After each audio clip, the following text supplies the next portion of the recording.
di webinar Cyber Religious oleh Muhammad Danuri, Eskom Mkom. Webinar ini kami adakan sebagai pengganti perkuliahan etika bisnis dan profesi pada materi tatap muka yang tidak bisa kita laksanakan karena memang ada PSBB ya, atau PKM.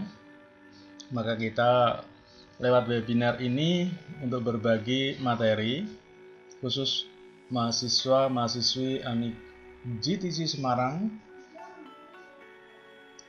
Semoga bisa membawa manfaat.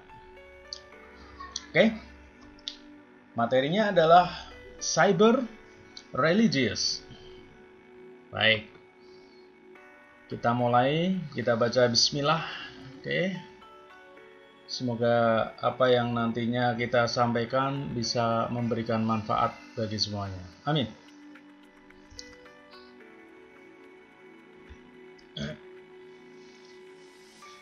Ya, cyber religious ini adalah sebuah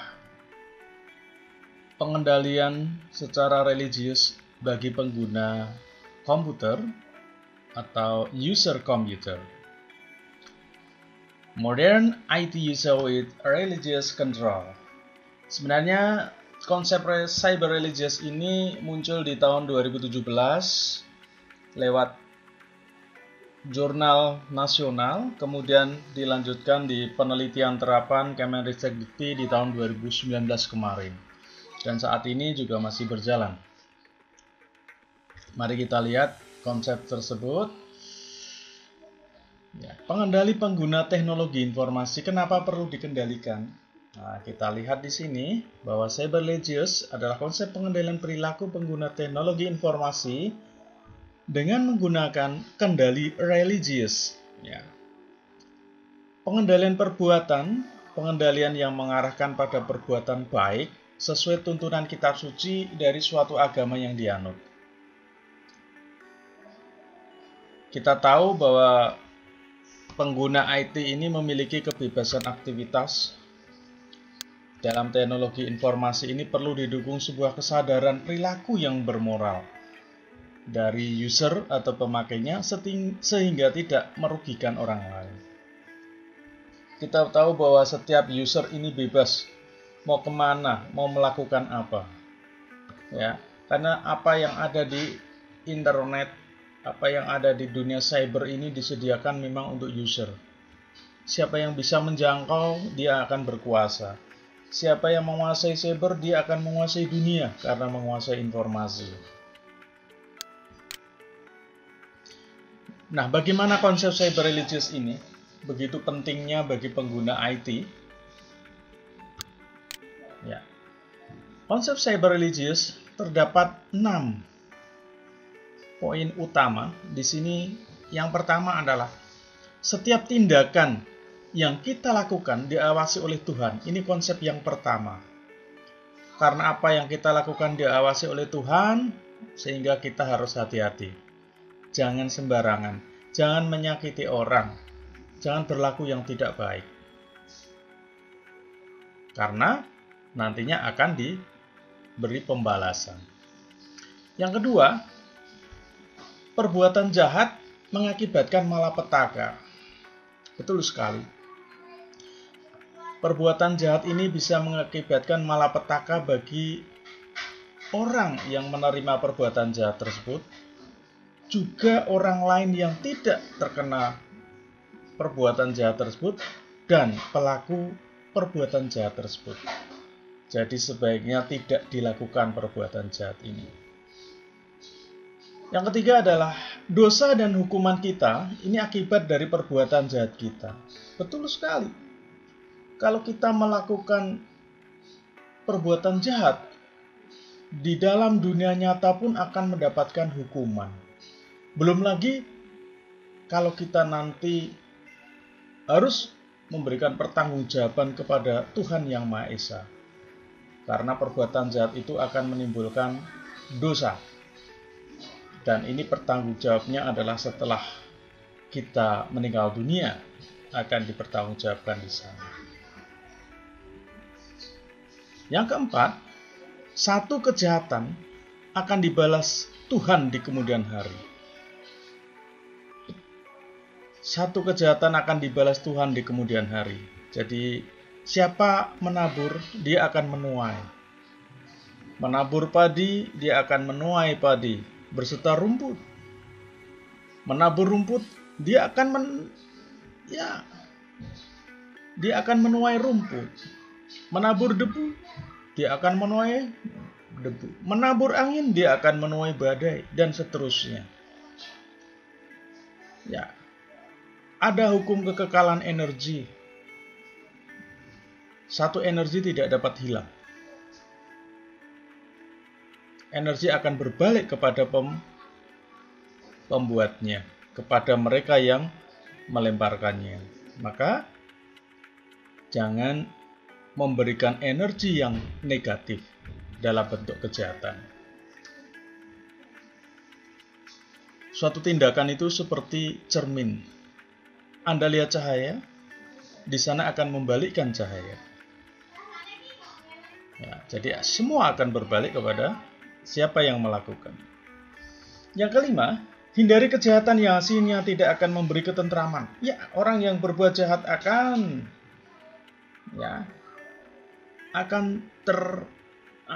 terimpikan atau akan terkenang, akan teringat terus perbuatan jahat tersebut. Ya, akan teringat di otak kecilnya bahwa dia telah melakukan perbuatan jahat. Sehingga dia tidak tentram, merasa berdosa, merasa bersalah. Di kemudian hari, kenapa aku melakukan itu? Dan seterusnya. Tidak memberi ketentraman. Maka ya kita hindari perbuatan jahat ini. Khususnya nanti di dunia IT ya. Perbuatan jahat menjahati orang lain ya. Yang keenam, religialitas meningkatkan penghargaan martabat manusia. Karena di dalam kitab suci kita dituntun untuk selalu menghormati orang lain, berbuat baik, beramal, bersedekah dan sebagainya. Perbuatan baik. Tidak ada suatu ajaran agama dimanapun, ajaran religius manapun yang menuju pada perbuatan jahat. Tidak ada. Semua adalah meningkatkan perbuatan baik. Semua ini kalau kita bisa lakukan di IT, ya IT kita, tindakan kita baik, perbuatan jahat tidak dilakukan, kita menghindarkan diri dari dosa dan hukuman, ya. Kemudian juga kita terbebas dari perbuatan jahat, ya, menghindari kejahatan yang hasilnya tidak memberi ketentraman maupun kita selalu meningkatkan religius kita. Inilah 6 konsep cyber religious. Menarik sekali, oke? Baik, kita lanjutkan. Kita akan lihat seperti apa sih perkembangan teknologi informasi sehingga cyber religious ini penting. Ya, perkembangan IT ya atau teknologi informasi, information technology, pengguna bebas memanfaatkan semua fasilitas teknologi informasi. Bebas. Apa yang dia bisa, semua bisa diekspresikan. Nah, ini kalau kita tidak hati-hati, ya bisa membahayakan orang lain, bisa merugikan orang lain. Ada beberapa user yang menyalahgunakan kebebasan itu untuk perbuatan-perbuatan yang tidak baik. Kita tidak tahu. Mereka bisa melakukan. Dan sebagainya. Dari perkembangan teknologi ini juga memunculkan masalah kemanusiaan dan moral. Masalah lagi generasi penerus yang bimbang antara pilihan baik dan pilihan yang buruk. Nah, inilah yang bikin rancu, ya. Banyak sekali fasilitas-fasilitas yang menggiurkan dan yang itu tidak bermartabat. Generasi muda yang religiusnya nggak kuat ini bisa menjadi godaan yang sangat menyesatkan. Nih, dari perkembangan teknologi seperti ini. Kita lihat teknologi hardware yang semakin canggih. Ya. Android muncul, iOS, ya. Semua bebas kita gunakan. Dan setiap individu sekarang sudah bergantung kepada IT. Siapa yang menguasai IT, dia menguasai dunia. Mau kemana saja, kita gunakan IT. Mau membeli apa, kita gunakan IT. Sekarang pun kuliah, kita buat kuliah online. Daring juga menggunakan IT. Ya, semua menggunakan IT. Jadi kita sebagai user, dan kita harus dikendalikan oleh religius kita. Supaya apa yang kita pikirkan atau yang kita lakukan tidak merugikan orang lain. Kita lihat lagi perkembangan selanjutnya adalah perkembangan software. Wah, begitu cepatnya software saat ini. Software yang digunakan untuk mempercantik diri, software yang digunakan untuk membuat video, software yang digunakan untuk membuat film, software yang digunakan untuk meretas, untuk komunikasi, untuk semua hal bisa dilakukan. Inilah hebatnya perkembangan teknologi software.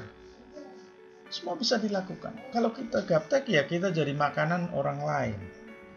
Mereka user yang tidak religius. Maka kita harus meningkatkan kemampuan teknologi kita. Kita juga harus meningkatkan religius kita. Kita lanjut. Perkembangan selanjutnya adalah perkembangan jaringan ini. Dari 3G, 4G, sampai 5G sekarang yang begitu hebat sekali perkembangannya. Setiap orang sudah tidak terbatas apa yang bisa dilakukan. Semua sudah bebas sekali. Apa yang jauh sudah terasa dekat. Apa yang dulu tidak bisa dilakukan, sekarang sudah bisa dilakukan. Untuk melihat atapnya Borobudur, kita tidak perlu menggunakan helikopter. Kita cukup menggunakan IT, menggunakan pesawat, menggunakan Google Maps, kita bisa lihat. Dan sebagainya. Ini perkembangan teknologi yang canggih sekali. Belum lagi 5G ini. Waduh, hebat sekali ini perkembangannya. Kita bisa melintas batas dan waktu. Istimewa sekali. Nah, ini harus hati-hati ya. Kita jangan sampai terlepas dari religius kita. Kita tetap menjadi user di cyber, dunia cyber, dan tetap membawa religius kita. Perkembangan IT ini memang membawa dampak bagi manusia. Ya. Ada dampak positif, ya. Ada juga dampak negatif. Dampak positifnya jelas efisiensi, baik waktu dan biaya beserta tenaga. Manusia terhindar dari ketergantungan informasi. Perubahan kehidupan yang semakin cepat. Ya. Bisa cepat miskin, bisa juga cepat kaya. Kebutuhan manusia yang dapat terpenuhi dengan cepat. Mau makan, tinggal klik. Ya. Mau hiburan apa, tinggal dipanggil. Mau pijat, tinggal cepat saja dan sebagainya. Membantu manusia untuk hidup lebih sejahtera. Ya, bagi mereka yang menggunakan IT ini secara bermoral, secara baik. Dampak negatifnya adalah menurunnya rasa sosial antar manusia. Mungkin dengan tetangga kita lupa namanya. Ya. Kita lupa namanya. Yang kedua, meningkatkan rentang tentang pemahaman teknologi yang dapat menimbulkan munculnya kejahatan. Ada orang yang canggih, contoh saja GoPay. Ada orang yang belum tahu tentang GoPay. Dia punya Gojek online, akun, ada informasi dapat hadiah dan seterusnya, akhirnya dia terjebak menjadi makanan orang lain. Ya. User-user yang tidak bertanggung jawab, yang melakukan amoral. Oke, yang ketiga, berkurangnya proses manusiawi, meningkatnya individualis. Ya. Aku, kamu. Apa yang penting buatku ya sudah. Masa bodoh buat kamu, ini jangan ya. Tapi ini memang benar-benar terjadi. Manusia cenderung konsumtif. Manusia cenderung konsumtif. Apa-apa beli. Apa-apa beli. Makan, minum, dan sebagainya. Yang nomor 5 ini, nilai komersial lebih tinggi dibanding nilai kemanusiaan. Betul sekali. Kita lebih mementingkan like, follower, subscriber, ya, viewer, dibanding dengan menyapa orang di sebelah kita. Hindari ini.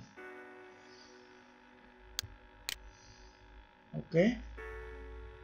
Pentingnya cyber religious bagi masyarakat. Ini di akhirnya ya, bahwa cyber religious ini bisa menurunkan cybercrime, kejahatan di internet, dan berbagai variannya. Meminimkan dampak negatif memakai teknologi informasi. Menghindarkan individu dari penyalahgunaan teknologi untuk kejahatan yang bisa merugikan orang lain, ya, dengan pengendalian religius di masyarakat modern. Menumbuhkan moral religius setiap individu, lebih religius, ya. Dan yang terakhir ini yang paling penting adalah menjaga martabat kemanusiaan. Menjaga martabat kemanusiaan. Ya, di dalam dunia cyber tidak ada hal-hal yang merendahkan martabat manusia. Tidak melakukan hal-hal yang merendahkan martabat dan semuanya, sehingga menjaga martabat manusia ini menjadi martabat yang istimewa.